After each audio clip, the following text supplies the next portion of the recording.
All right. Okay, got it. So my name's Matt Rose. I work for the Lakes Region Planning Commission. I'm the solid waste planner. And I just want to introduce myself for those who don't know me. I'm very interested in the composting talk because we're talking about diverting anything that we can from our MSW stream so that we can reduce what's going into our landfills. So this is definitely a hot topic right now, and it's definitely interesting to actually hear about a real world experience.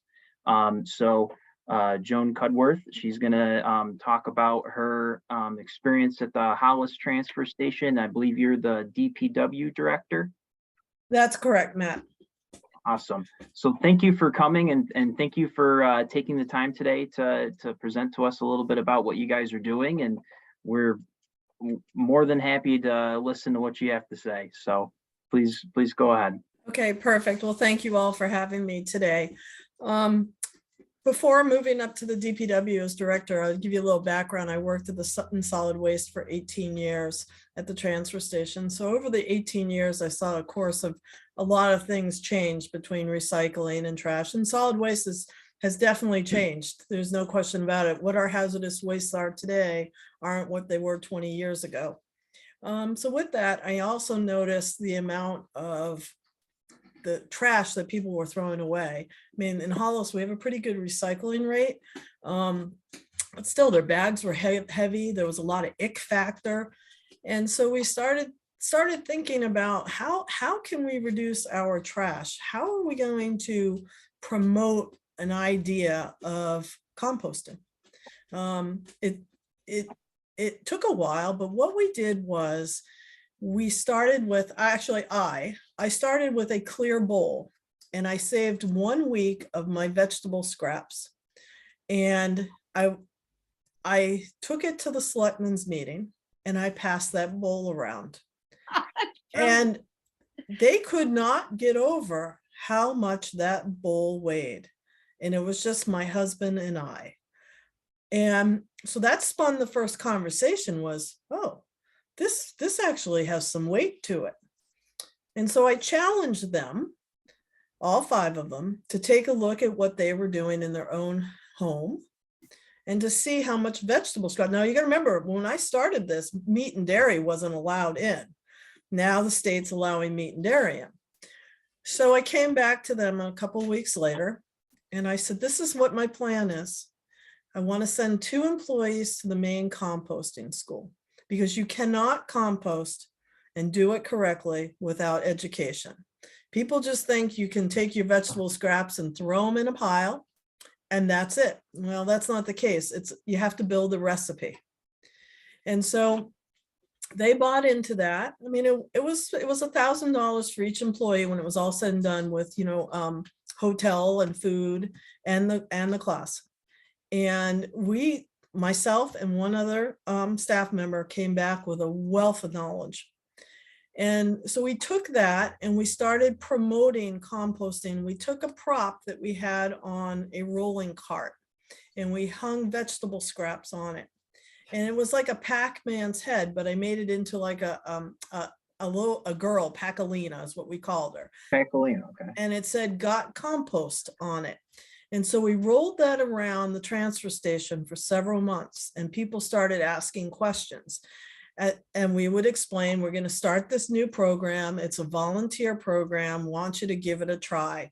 And we set up 3 trash barrels and a composter behind the barrels, just so people, and we painted the composter, the large composter, a bright color so people could see it when they were coming in. And we said, just give it a try. It's not mandatory. Give it a try. See how much waste, how much material you can pull out of your trash that's actually compostable material. And next thing you know, it started small. The next thing we noticed, there were more than 5 people a week doing it. There were more than 10 people a week. And it's kind of evolved. Once you tell people, this is what you're doing. And here we are a few years later, and we're doing about 150 pounds of vegetable scraps a week, which is very good, without doing a lot of promoting. And what we do is we take it to our stump dump, where most transfer stations have what we consider a stump dump, brush and grass clippings at their transfer station facility. We do not. We have a separate facility, but it can be done at a transfer station. And we took a couple of blocks. That's all it is. We took a couple of cement blocks, and we made a little box, and we dumped the vegetable scraps in that. And then what we do from there is we take grass clippings or wood chips or hay, leaves, and we make different recipes, and we let them cook. We don't turn them. We let them cook for a while. And that is how we got evolved. And so we're not giving the compost away to anybody at this time. We're just pulling it out of the waste stream.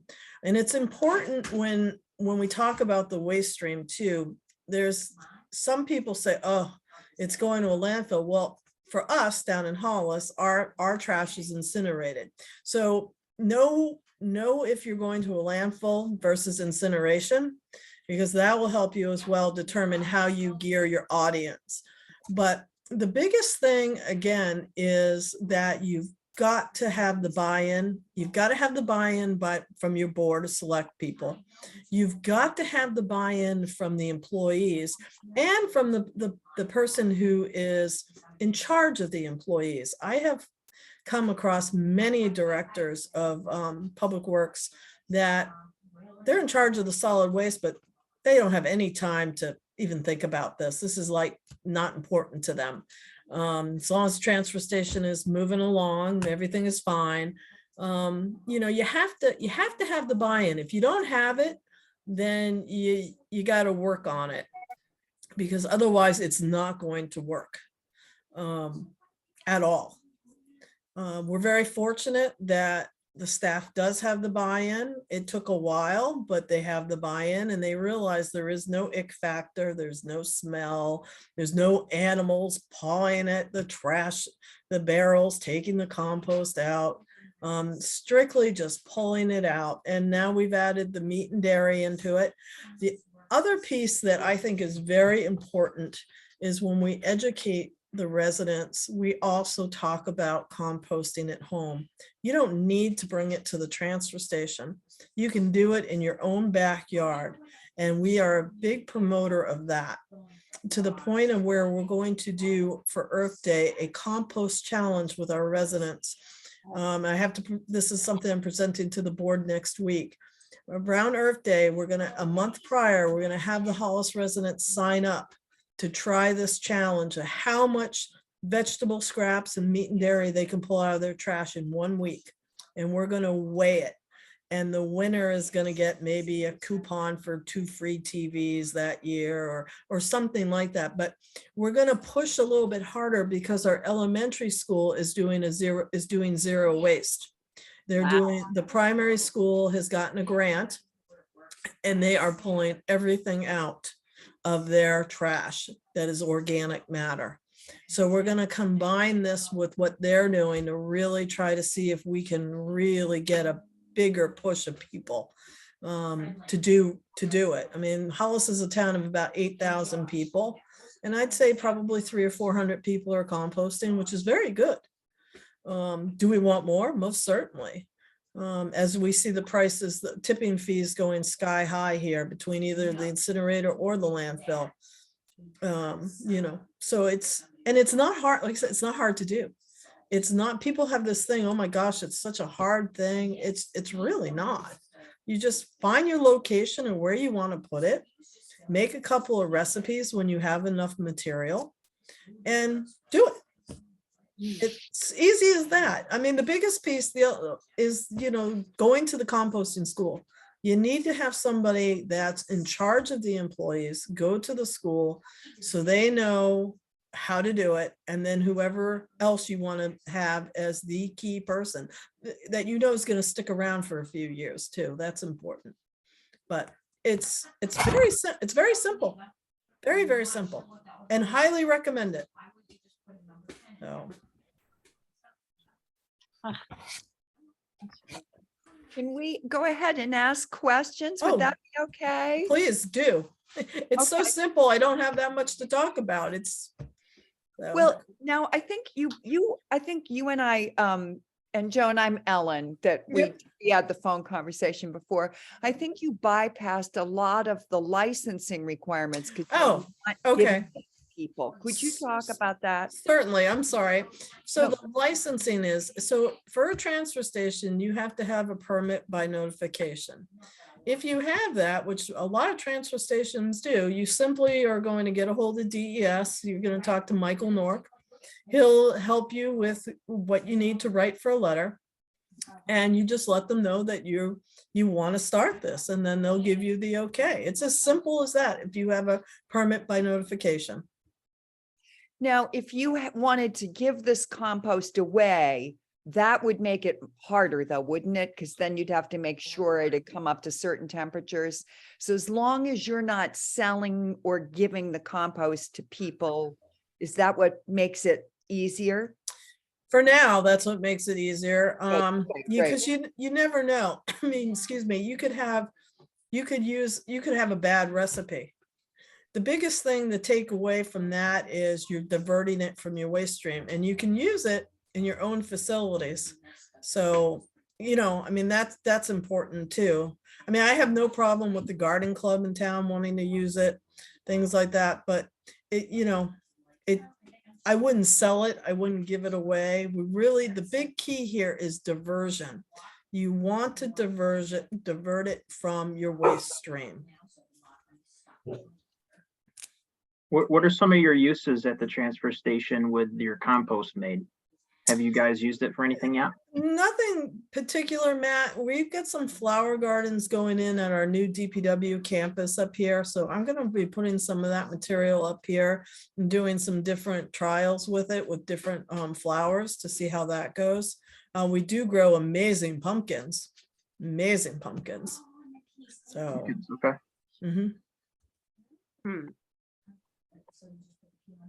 Did you, if you don't mind me asking another question, did you need any special equipment? You said you don't turn it. So can you tell us how it moves from the barrels? Just talk a little bit more about what we do. So in our facility, it's a little different because we have to transport it from the transfer station to the stump dump. So we transported the barrels in a truck, obviously, with a tailgate that goes down. So because the barrels are very heavy. But all we do is we build the pile, and we have a small loader that we can use, and that's how we build the recipes. I mean, do we want to turn some of it? We most certainly can. We do have loam, another pile that's got leaves, grass, horse manure that we turn quite frequently, but we don't mix that with the food waste, because with horses, you don't know the medications and so forth. So we're and with fertilizer and grass and so forth. So we're just kind of cautious right now about that. If we had a chicken farmer in the area, we would love to get a hold of them. That makes a good base for a recipe. So I got a question on your area for composting. So traditionally, a lot of transfer stations I've been to, they have a leaf pile area. They might have a burn pile area for sticks. What does your area look like for your food compost? Do you have multiple areas for these different types, or is it all one area, and what's the size? No, it's the food composting. It's off on its own. It's cinder blocks. It's probably 10 by 10. And then I have a little area outside of that, and that's where I make the piles. Right now I have 2 piles cooking. How big are those piles? I would say they're probably 6 by 8, maybe, if that. They're all in a concrete bunker. That's correct. The vegetable scraps are definitely in a concrete bunker. We are an MS4 town community, so we want to be careful of leachate and stuff like that. But if you're not in a community that has a MS4, then you certainly don't have to put it in a bunker. I'm sorry, I don't know what an MS4 is. Well, if you don't, it's an EPA-driven mandate, stormwater runoff. If you don't recognize that, then you're probably good. Okay, thank you. It may just be I'm just ignorant. Is there stormwater runoff concerns with the compost? Because I understand that it's mostly organic. So What would It- be, I would think when you bring the meat and dairy into it, you might have some concerns. But again, we have it isolated, so I don't know much about that with DES. So this facility, the public doesn't have access or is walking around the area that you are composting at. Correct, but if they wanted to, they could. It's They would go very, look at it and stuff, but. it's very safe, right? They're not dumping in, you're doing the dumping in. Well, that's the other thing is you want to be able to see what's going on. So we have it dumped in our barrels. Right. But if you had a transfer station that was just that with leaves and that, you could just have them dump it in an area where you can look at it. Yeah. Because you do find things in there that don't belong. Oh, of course. My other, one of my big questions is we live in an area that's very rural and we have, I would say, a fairly aggressive bear population. You know, they're gonna paw through it. Oh, of course they are. Of course, it doesn't hurt because they mix it up, but. That's right. You know, that's one of the big concerns we hear from a lot of people when we talk about composting is the bear pressure. And I don't presume you have a lot of bear in Hollis, but I'm not sure. I don't, but what I can tell you is my daughter lives in Stowe, Vermont, and it is mandatory in Vermont that they are not allowed to put any organic material or meat or dairy into their trash. And my daughter has a composting site outside of her house there, and yeah, the bears come when she's sleeping and does get through it, but we don't worry about it because for the most part, we're all sleeping when that's happening. I mean, bears tend to stay away when there's noise and people and. Right. you know, I agree with you. I just am voicing a concern I hear Oh. from many. I don't care. You know, Yeah, no, it's a very valid question. I'm asked that quite a bit, to be honest with you. More here is asked about raccoons and that. We do have bear, but Yeah. we have never, I think the only problem we had was once when a raccoon must have pulled one of the lids off the barrels and knocked it over. Yeah, so you took a shovel and we picked it up and put it back in the barrel. I'm wondering, Joan, can you estimate how much employee time working on the compost takes? We have a very small staff and that's always a concern when we give them any extra work. I'd say it's 2 hours max a week. Because you're gonna start small. It's gonna take a while.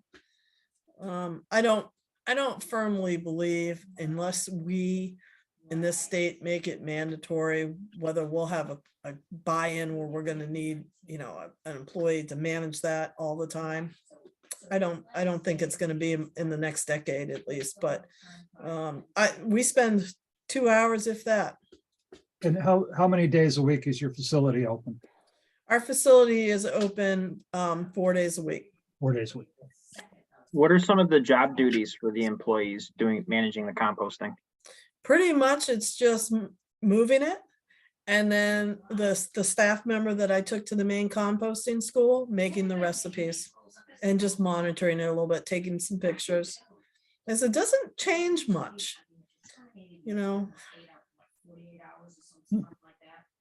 Joan, can you just say a bit more when you talk about making the recipes?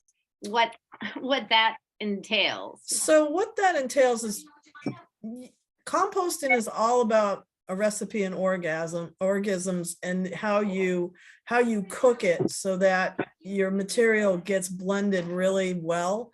You want to have worms, you want to have all sorts of things in it, right? So you gotta make a base. Your base has got to have something: wood chips, hay, straw.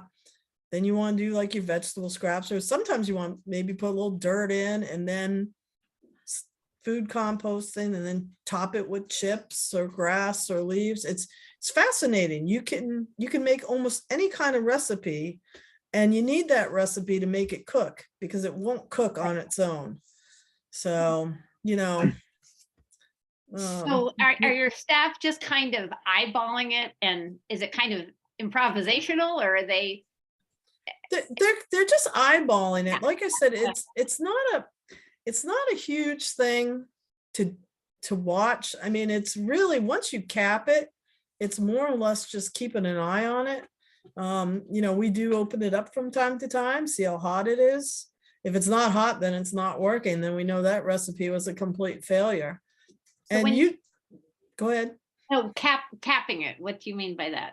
Means, well, you got to cover the scraps with something to let it Oh, right. cook. Yeah. So that was what was fascinating about the main composting schools. You saw, we went to many, many composting facilities, and you saw a lot of failure and a lot of success. Because compost can work if you got a great recipe, and if you don't, it won't work. And then you try again. So do you have, you say you have like 3 different compost piles. Mhm. So you put all of you make your starter and you put all your stuff in, and then you put hay or chips or something over the top of it to keep it sealed in to work. Then you build another one and start another one. That's correct. And so how long does it take for that original one to process so that you then clean it out and start again?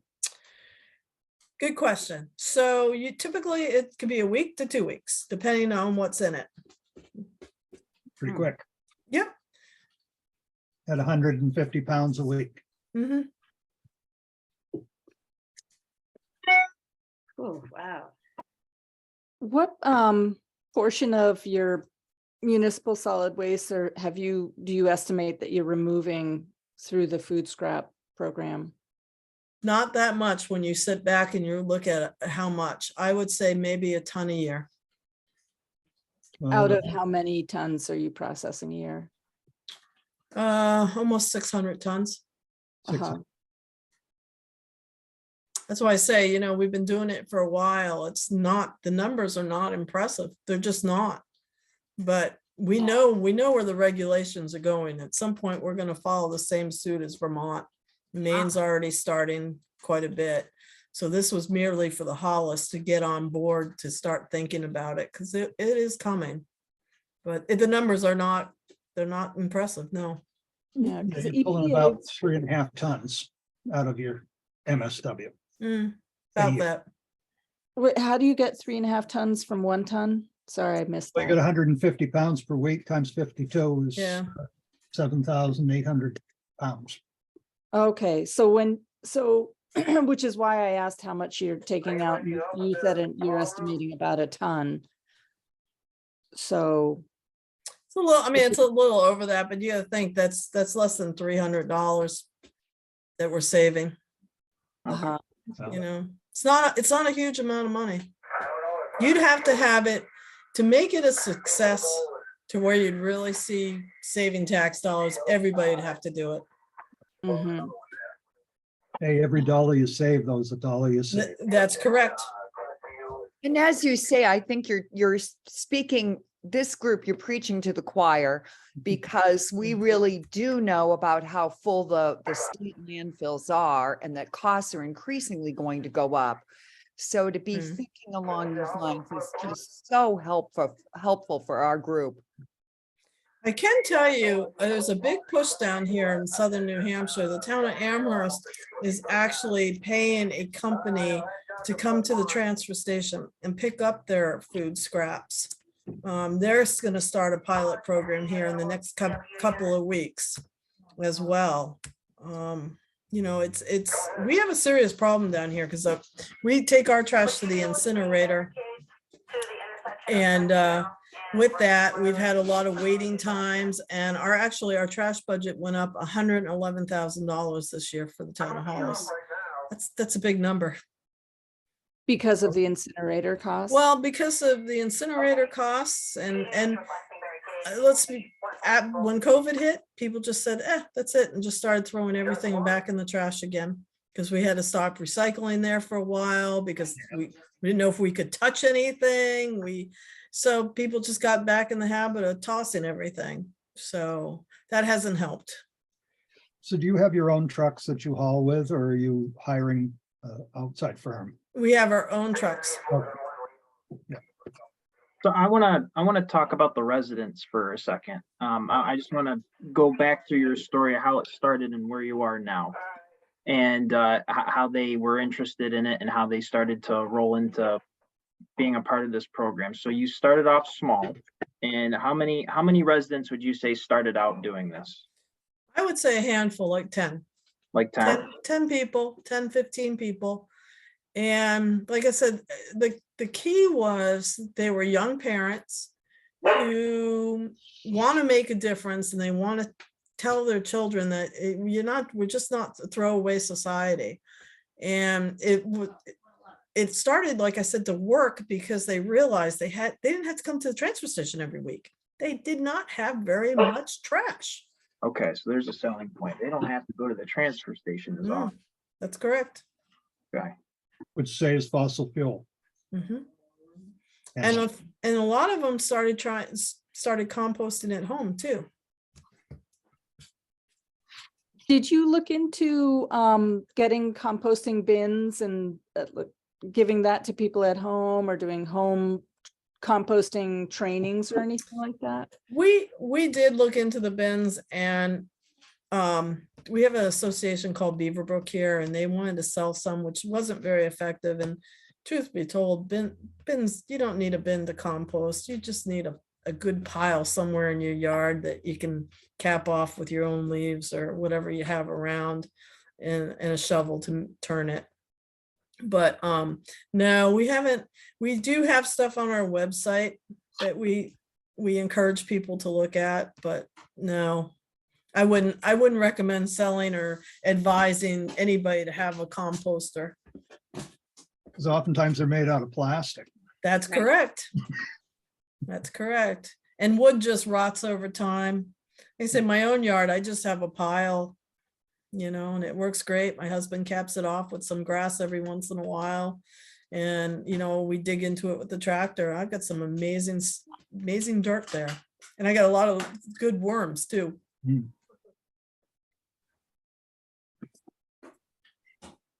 But like I said, you have to have the buy-in. The buy-in is huge. And you have to be able, and it's got to be a positive spin that everybody that's touching it.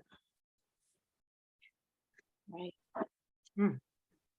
I'm wondering, Joan, I'm just finding this so interesting, and I'm not trying to end conversation at all, but I'm wondering if we do manage to get something kind of going in our town, would you be willing to be a guest speaker a second time, maybe to a larger audience that would be more town citizen? I mean, I'm happy to. I speak about this a lot. Yeah, It's- we can't thank you enough. To me, it's just been so informative and encouraging. Yeah, I think it's all good. It's all good stuff. It really is. It's like I said, you're not gonna take a ton away until you get a lot of buy-in, but it's good. We do about 900 tons of MSW a year here. So then you figure 23% of that is compostable materials Mm. waste. I mean, we actually could make a little bit of a difference in hauling, and also just moving stuff out of the landfills. Right, which is important. We have to start future forecasting out a little bit here, because I don't think anybody's town municipal budget can handle what's coming down the line for trash. I don't see it possible. You're gonna stop creating it. Mhm. That's right.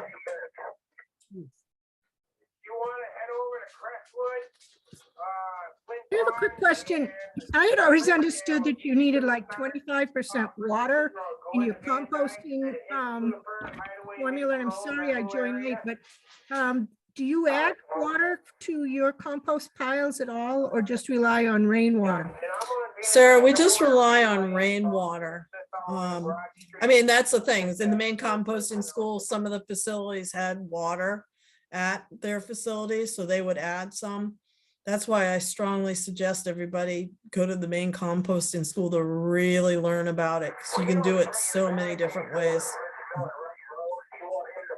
You made a comment about a company that was coming in to possibly remove the stuff. Was that Fox? No, it's called Aggie Recycle. Aggie Recycle? Mhm. And they were coming into the primary school, and I believe that's who the town of Amherst has hired as well. And they come and they pick up the barrel of Right. food. I talked with, I think it was Fox, and we're just outside of their region. He does a good program. Yeah. Yeah, So it's too bad because he's good too. it's nice to live outside of the region sometimes.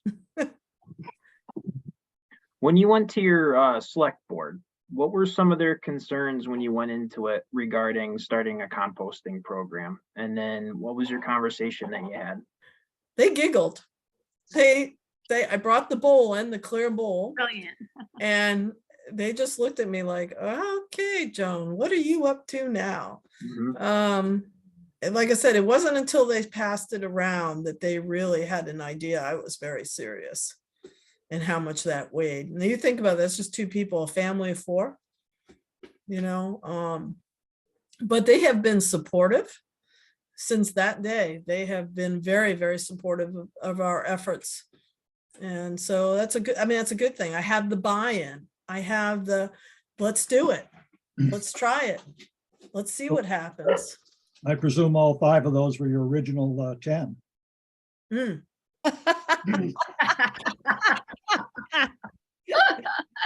I can't get half of them to recycle. Yeah, I'm Yeah. just poking fun at the Yeah, light. no, but you're right. Yeah, We have to be very careful. We have 2 select board members present on this Zoom at the moment, as well as a former select board member. Yeah. Well, I'll tell you though, it is important. You have to have the buy-in, whether the select board wants to do it, they're not on their own at home or transfer station, you've got to have their support. And we do. So it's a I good think thing. you could probably get it.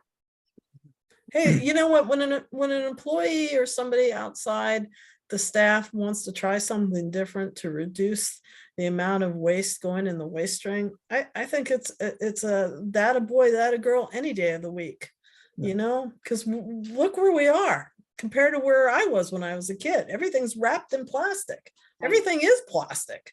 It's not a good place to be. So true.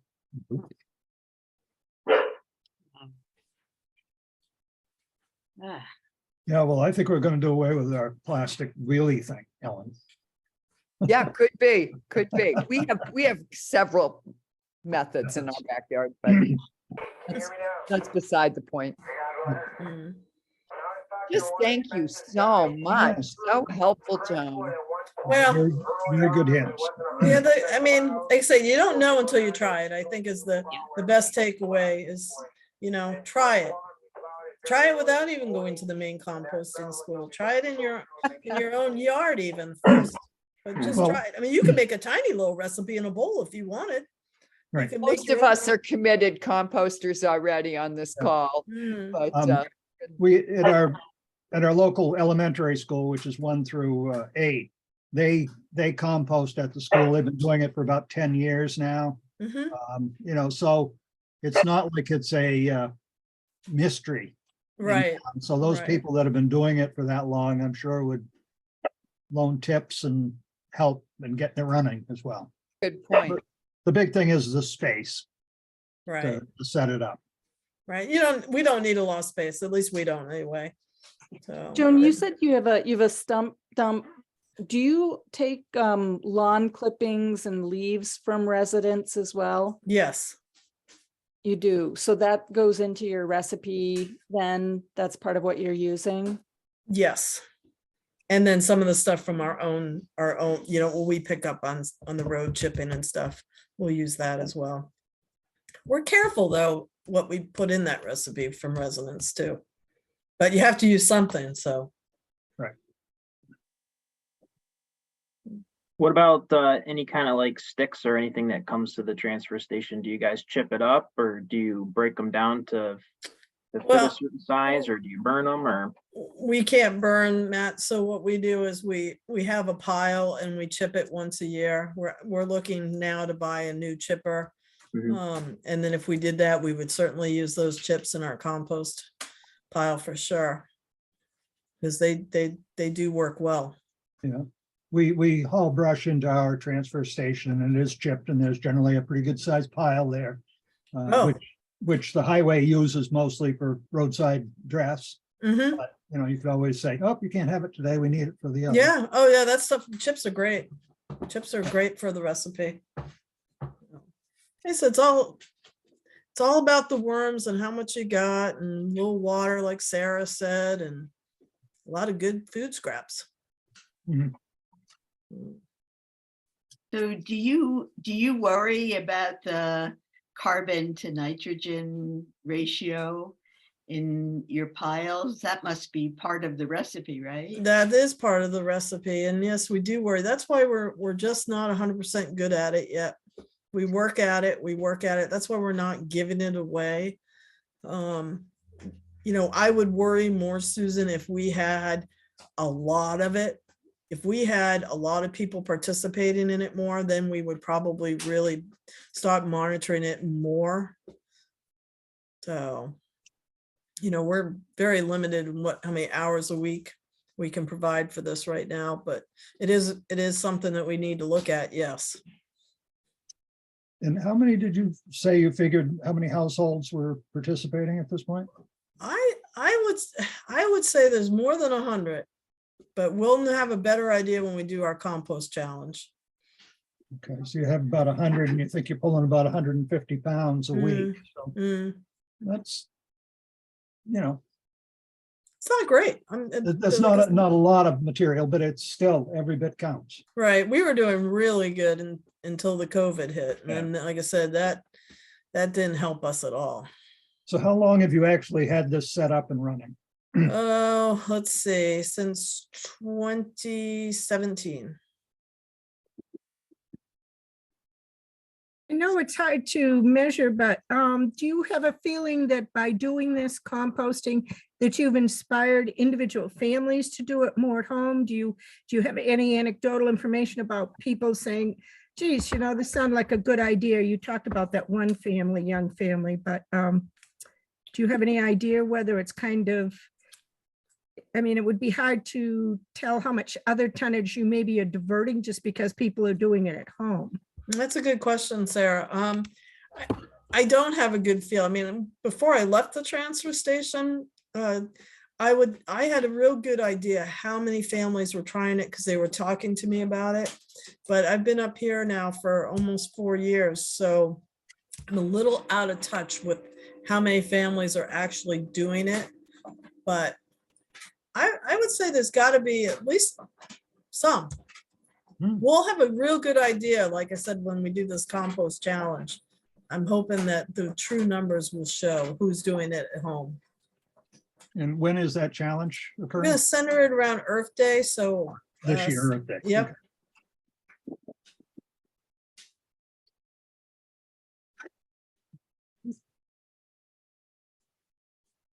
What kind of results are you hoping to get from your Earth Day challenge?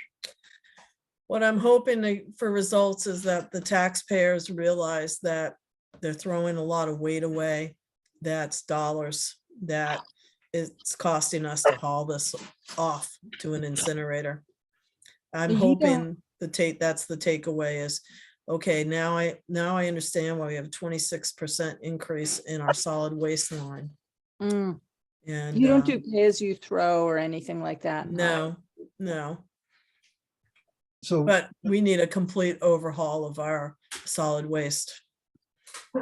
so presently everything goes into a compactor. I mean, That's correct. We have You're- two trash compactors, so you're two putting, tractor trailers. so you're putting tin, aluminum, plastics, cardboard, paper, everything goes in there and they deal with it, or what? No, what we goes to the incinerator? source separate everything. We source separate everything. The only thing that goes in our trash compactor is supposed to be trash. Trash, you know, people's household trash. That could be a mattress, a bed, furniture, broken chairs, trash. Everything else is source separated and compacted. Okay, so you've got balers for your cardboard and, We don't bale, we compact. Everything is in a compactor. okay, so you pull your plastics out and they're compact Mhm, and you ship those off to another facility. that's correct. Yeah. So, We do pretty well with that, but still, it's a throwaway society. You back up and you toss. It's Yeah. just easy to do. Well, and the transportation is the big thing we're finding here is, you know, Huge. we're $400 for every pull. That's just nothing of the tipping. So, Yeah, that's about where we are. And we're also being charged wait times. So when the trucks are waiting at the incinerator, we're getting charged for that as well. So we have wait times up to $3,000 sometimes in a 2-week span. Is that why you're saying there's an increase in tipping fees? Is because of the? No, well, the incinerator went up in its prices when Wheelabrator became Win. The new negotiated contract, the price went up. So that's part of the reason why our trash has gone up. The other part is pandemic hit, everybody moved out of the cities and wanted to move into the country. So we sold there's a lot of new houses. And it's just the wait times are because the incinerator is so short-staffed that they can't handle the amount of trash. Plus, if you ask anybody in the state, they're curious as to how much trash is coming from Massachusetts to our landfills and our incinerator. So that's problematic too. yep. International, I mean, the federal Interstate Commerce Act doesn't help us on that one. No. But I said, I have to try something as Director of Public Works. You know, somebody's going to stand up at town meeting and say, I don't understand how this is so high. Why are we paying so much? At least if we can show that want to try something different and we need to take it to the next level. The Board of Selectmen are on board. They heard me last Friday talk about how we need a complete overhaul. Trash is not what it was 20 years ago. Sarah, you were around 20 years ago because we took a household hazardous waste class together. You know that things have changed dramatically in the last 20 years. Yeah, even with hazardous waste, like we do 3-year contracts and we're now in our 3rd year, but when we did year 1 this time, the disposal alone went up 10% in cost. It was horrible. And then our recovery fee, which is on top of everything else, went up 3%. Right. We had a 10% jump and a 3, then a 3, and on top of it all, we went from 10% to 13% for recovery fee. It was breathtaking. Mm-hmm. You know, we're small communities up here out in Wolfboro, and Right. we take people on a cash basis from any place. Right. But, you know, it's a lot for the towns to swallow it when it comes to, you know, town meeting day, and they look at all those budgets. When you take a 10% jump, you know, and your town manager has said 0 increase except for contracts, which, you know, we know is ludicrous because nothing has been staying even close to the same. Instead of having a 2 or 3% jump, things have been jumping, you know, 10% or more. That's right. That's right. And that's the same for solid waste, whether it's hazardous waste or solid waste, even recyclables. I mean, we've hit an all-time low. I mean, recyclables are commodities. They go up, they go down. I've never seen them this down though, which is kind of scary too. Do you use NRRA with all your recyclables to get better pricing? Sarah, sometimes we do, sometimes we don't. I don't know if you know, I'm the president of NRRA Board of Trustees. So I'm always in favor of everything that they do. They've been so helpful to us here in Tamworth. Great group of people. And sometimes we do, sometimes we don't. But most of our stuff does go through them. And then without them, I don't know what we would do. They're a great brokerage firm for this stuff. It just makes a big difference. We don't use them because we can't bail our stuff. We can't get it into anything. Right. Works. It actually costs us more right now to deal with our cardboard than if we threw it in the MSW. Mm-hmm. But that's right. It's out of the waste stream. But that will change again. We've seen that cardboard market plummet before. It will change again. We just have to ride the storm out. Everybody has to remember that. You got to ride it out like the stock market. Just exactly like that. How much is your tipping fee at the incinerator per ton? Do you know? Right now it's $78 and it's going to $98. Yeah, we're at $78, about $78 a ton at the landfill. Mhm. Right. So we're in trouble. We're in trouble. There's no question about it. And I'm not really sure where we're going, but you know, I only see my budget increasing again. That's why I've got to make a big push this year to at least try again, especially with the elementary school doing zero waste. It's now or never. Do you think the school going zero waste, that cuts into any cost reduction? Do you think that makes a difference, or do you think it's more of like the community outreach side of it? I think for the school side of it, Matt, what they're saving in trash is they're gonna see it. We don't see it because school and town is separate, but I do think the school's gonna see it in their trash for sure, because I've witnessed what she's taken out to the can that to Aggie Cycle, and I am amazed. And so I think it's a win for them if they can continue it, and the you know, when the grant runs out, we'll have to see if they'll fund it. That's the problem with grants. Do you have a single town school district or multi? Multi. Mm. Primary school is single town though. Middle school, high school, no. Who deals with their leftover trash? I mean, that you say zero sort, you know, what happens to it? Who picks it up? Who moves it? Where does it go? Are you talking the compost side of it or No, the trash no, side? I'm- I think I'm the talking trash from the school. from the school, well, the school has a contract with Waste Management, Okay, so, so it's under their zero. right. plan. So really, what does come out? That's the next question. Mhm. What does come out is just the food scraps. Everything else is thrown in the trash, the foam trays, the cups, school related stuff. So they're only pulling, like I said, when Only they. pulling food waste out. Mhm. Okay, I So- do think they recycle. They do recycle all their white paper. But as far as the tin cans from the kitchen and that, I don't know. yeah, okay, thanks. That answers a big question for me. Mm. So we're having a great discussion. I just want to point out we're at 11:05 right now. So we're gonna end this soon. I think we should finish up with like one or two more questions, and then we'll thank Joan for her time. So is there any more questions anybody else has? All right, well, thank you so much for taking the time today to talk to us. I'm sure we all appreciate it. This has been a huge amount of help, a lot of good resource right here. And I think hopefully we're gonna try to apply this, what we just learned today.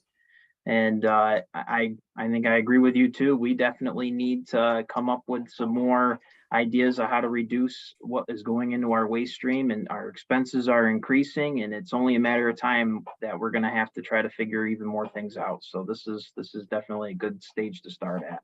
So thank you very much for your time. Thank you all You're so welcome. much. Joan, you Thank were you, Joan. invaluable. And Gabrielle, thanks for saving us with the news link. Okay, bye-bye, everybody. Bye-bye. Thank All you. Yeah. Appreciate it.